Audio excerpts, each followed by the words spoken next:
রাজধানীর মোহাম্মদপুরে মারধরের অভিযোগে সড়কে আবর্জনা ফেলে প্রতিবাদ জানিয়েছেন পরিচ্ছন্ন কর্মীরা। এ সময় সড়কে যান চলাচলে সাময়িক অসুবিধা সৃষ্টি হয়।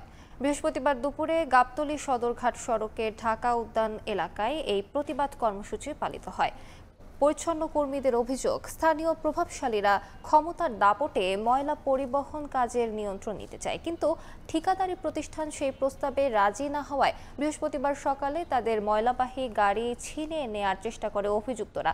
তখন বাধা দিলে পরিচ্ছন্ন কর্মী এবং গাড়ি চালককে মারধর করা হয়। এ সময় একজন গুরুতর আহত হন।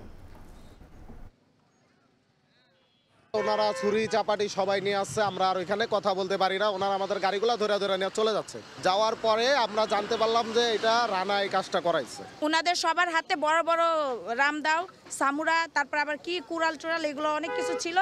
আমাদের যারা এখানে কর্মী আছে ওনাদের গলায় এই অস্ত্রগুলো ধরছে, ধইরা গাড়িগুলো নিয়ে গেছে। আমাকে দীর্ঘদিন ধরে এরা জ্বালাইতেছে, আমরা চাঁদা দিব 2 লাখ টাকা করে চাঁদা চাইতেছে।